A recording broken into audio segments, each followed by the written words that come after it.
Hola, valientes buscadores de la verdad. Bienvenidos a Resúmenes de Libros, donde desentrañamos ideas que hacen temblar el mundo con un toque de humor y mucha claridad. Hoy nos sumergimos en Dios no es grande, cómo la religión lo envenena todo, de Christopher Hitchens, un libro que es como un café expreso, fuerte, amargo y no apto para quienes prefieren quedarse en la zona de confort. Este no es un paseo tranquilo por el parque. Es una expedición intelectual que desafía creencias, cuestiona dogmas y te invita a mirar el mundo con ojos nuevos.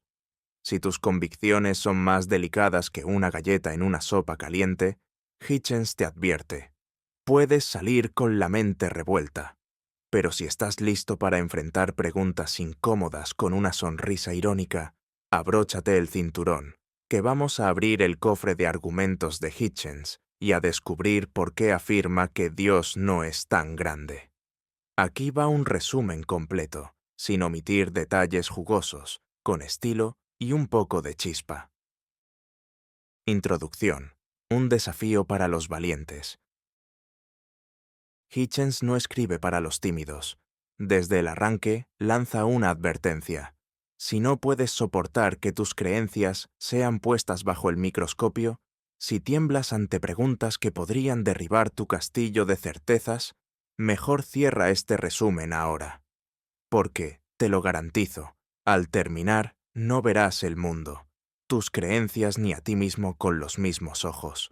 Este libro es para los intrépidos, los que no huyen de las preguntas, los que están dispuestos a sumergirse en el abismo, en busca de la verdad.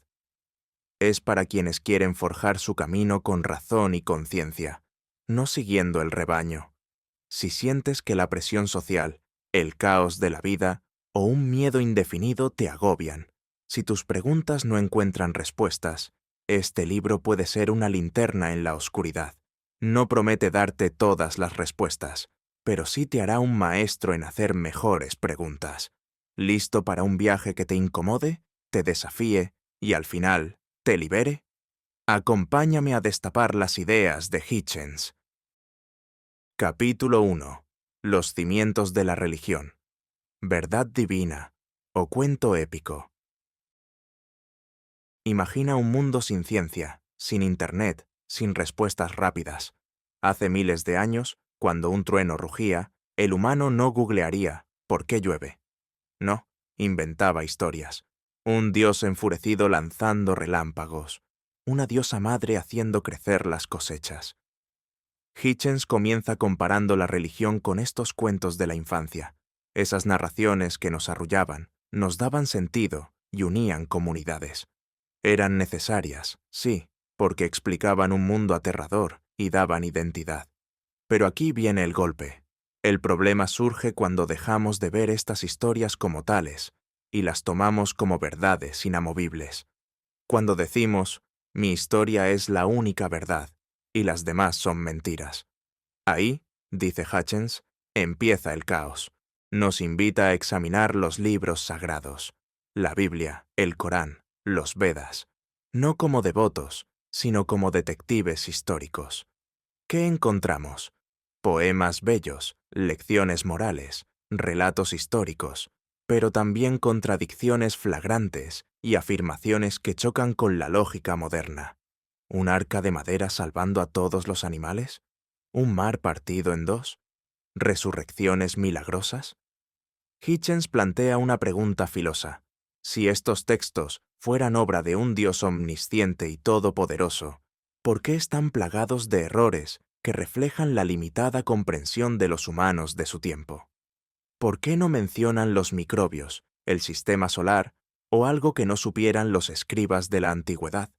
Su hipótesis es clara.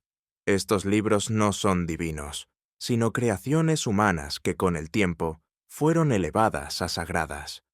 Cuestionar esto puede doler como pisar un lego descalzo, pero es crucial. Si la religión se basa en la imaginación humana, ¿cuán sólida es la estructura que sostiene? Hitchens nos reta a mirar los cimientos y decidir si son roca o arena. Capítulo 2. La moralidad. ¿Necesitamos un libro sagrado para ser buenos? Uno de los argumentos más comunes en defensa de la religión es, sin ella, ¿de dónde vendría la moralidad? Seríamos unos salvajes.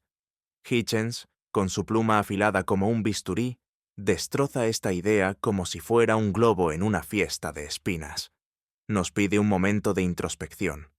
¿Ayudas a un desconocido porque lo dice un libro, porque quieres un boleto al cielo o porque temes el infierno? ¿O lo haces porque una voz interna te dice que es lo correcto? Hitchens apuesta por esto último. La moralidad, sostiene, está grabada en nuestro ADN, fruto de millones de años de evolución como seres sociales. Antes de que existieran las religiones, los humanos ya cooperaban, cuidaban a sus hijos y tenían un sentido de justicia. La religión no inventó la bondad, se colgó la medalla de algo que ya estaba ahí. Pero espera, que el golpe no termina. Hitchens va más allá y dice que la religión no solo se atribuye méritos ajenos, sino que a veces promueve lo inmoral. ¿Cómo? Los libros sagrados, además de perlas como ama a tu prójimo, contienen mandatos que hoy nos horrorizan, justificaciones de la esclavitud, la subordinación de las mujeres, la violencia contra infieles. Cuando un creyente elige las partes bonitas e ignora las feas, ¿cómo decide qué es bueno? Con su propia brújula moral, claro. Entonces, ¿quién tiene la autoridad moral? Tú, no el libro. Hitchens saca a relucir el dilema de Eutifrón de Platón. ¿Algo es bueno porque Dios lo dice o Dios lo dice porque es bueno? Si es lo primero, la moral es arbitraria. ¿Sacrificar niños sería bueno si Dios lo ordena? Si es lo segundo, la bondad existe independientemente de Dios, y no lo necesitamos para definirla. En ambos casos, la religión no es el origen de la moralidad. Y, como si fuera un cómico en un monólogo, Hitchens remata: si usas tu propia moral para filtrar los mandatos de tu libro sagrado, ¿no estás admitiendo que ya sabes lo que es bueno sin necesidad de un Dios? Capítulo 3. La fe como arma. La historia sangrienta de la religión. Si pensabas que la religión es solo paz, amor y cánticos, Hitchens te pone frente a un espejo histórico que no es precisamente Instagram friendly. Nos lleva por un recorrido sombrío. Las cruzadas, donde cristianos y musulmanes derramaron sangre durante siglos por Jerusalén. Las guerras religiosas en Europa entre católicos y protestantes, que se mataban aunque creían en el mismo Dios. La partición de la India, donde millones perecieron en el fuego del odio religioso. La fórmula es siempre la misma. Mi Dios es el verdadero, el tuyo es un fraude. Mi libro es la verdad, el tuyo es basura. Y la solución más directa para probarlo: eliminar al otro. Hitchens argumenta que esta violencia no es un mal uso de la religión, sino algo intrínseco a su estructura. ¿Por qué? Porque la religión reclama una certeza absoluta, una verdad divina, que cierra la puerta al diálogo. Si crees que tienes el manual del universo directo de Dios, los que no están de acuerdo son tontos o malvados. Y cuando etiquetas a alguien como malvado, la violencia se vuelve fácil. Dejan de ser humanos y se convierten en herejes o infieles. Matarlos pasa a ser un acto de virtud, un deber sagrado. Hitchens no se limita a las grandes guerras. También señala la violencia cotidiana, linchamientos por fanatismo, odio a otras religiones, persecución de disidentes dentro del mismo credo. Nos recuerda el conflicto en Irlanda, donde católicos y protestantes, vecinos idénticos en todo salvo en la iglesia a la que iban los domingos, se mataron durante décadas. ¿No es eso una locura digna de un guión de Tarantino? Desde Belfast hasta Beirut, desde los Balcanes hasta Cachemira, la religión ha dejado cicatrices de violencia. Hitchens pregunta: si la religión fuera la fuente de la paz, ¿por qué las ciudades más sagradas, como Jerusalén, son las más conflictivas? La respuesta es obvia: donde múltiples religiones reclaman la verdad absoluta, el choque es inevitable. Capítulo 4. Religión versus ciencia. La batalla entre fe y hechos. Ahora entramos en el ring para el combate estelar. Religión contra ciencia. Hitchens sostiene que son como agua y aceite, incapaces de mezclarse. La ciencia comienza con dudas, exige pruebas y celebra ser corregida.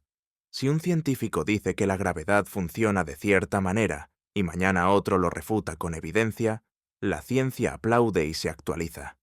La religión, en cambio, empieza con respuestas, demanda fe ciega y se pone nerviosa cuando alguien pregunta, ¿y si no?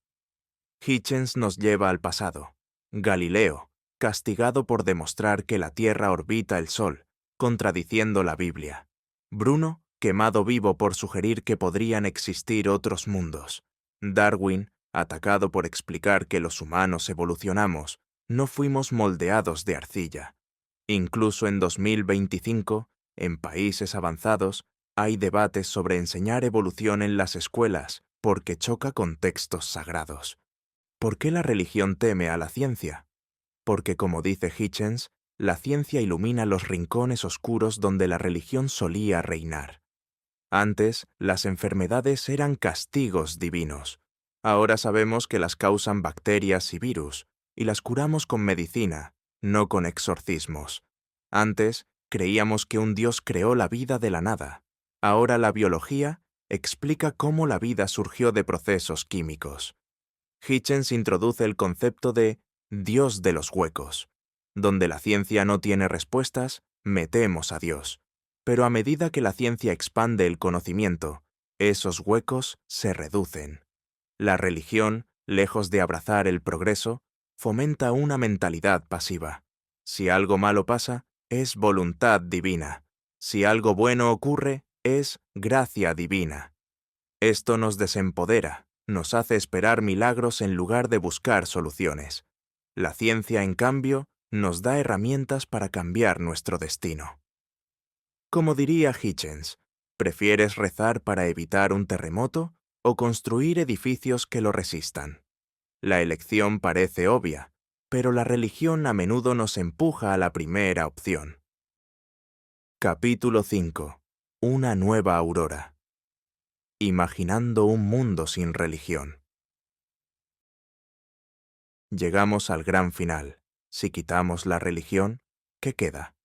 ¿Un abismo existencial donde todos vagamos como zombis sin propósito? Hitchens dice, para nada. Quitar la religión es como limpiar el desorden de tu cuarto. Te da espacio para cosas mejores. Propone una sociedad basada en la razón, la compasión y el humanismo. No necesitamos promesas de un paraíso ni miedo al infierno para vivir bien. Esta vida, este mundo, es un milagro en sí mismo. ¿Por qué desperdiciarlo soñando con una utopía celestial? En esta sociedad humanista, la razón sería la brújula. Resolveríamos problemas con evidencia y ciencia, no con supersticiones. Curaríamos enfermedades con investigación, no con oraciones. Abordaríamos la pobreza con economía y sociología, no con fatalismos sobre el karma. Enseñaríamos a nuestros hijos a cuestionar, no a obedecer ciegamente. Una generación que razona no cae fácilmente en las trampas de tiranos religiosos o políticos. El segundo pilar sería la compasión, no por recompensas divinas, sino porque sentimos el dolor ajeno. Nuestra moral se basaría en la empatía, tratar a los demás como queremos ser tratados. Daríamos igualdad a las mujeres no porque lo diga un libro, sino porque son humanas y merecen respeto. No odiaríamos a otros pueblos, porque entenderíamos que todos somos parte de la misma humanidad. Sin religión, la vida no pierde sentido. Se vuelve más rica. Saber que solo tienes esta vida te motiva a exprimirla al máximo, a encontrar belleza en el arte, la ciencia, el amor, la amistad. La responsabilidad de mejorar el mundo recae en nosotros, no en un Dios. Esto nos empodera, nos hace creadores de nuestro destino. La religión nos dice que somos pecadores necesitados de salvación. El humanismo nos dice que somos capaces, inteligentes y podemos resolver nuestros problemas juntos. Como dice Hitchens, es un cambio de mentalidad liberador. Pasamos de ser víctimas de la voluntad divina a ser arquitectos de nuestro futuro. Conclusión. Un desafío para pensar, no para pelear. Este resumen de Dios no es grande, es una montaña rusa intelectual. Hitchens no te da palmaditas en la espalda, te lanza preguntas que pican como avispas. Nos hace dudar de los cimientos de la fe, cuestionar si la moralidad necesita un libro sagrado, enfrentar la violencia religiosa y valorar la ciencia como guía. Su meta no es convertirte en ateo, sino en un pensador crítico, alguien que no teme mirar bajo la alfombra de las creencias. ¿Logró convencerte? ¿O tienes tus propios argumentos para contraatacar? En resúmenes de libros, queremos saberlo. Dale like, comparte tus pensamientos en los comentarios y dinos, ¿te sacuden los dardos de Hitchens o tienes una armadura de ideas para defenderte? Nos leemos en el próximo resumen, donde seguiremos desentrañando el mundo, una página a la vez.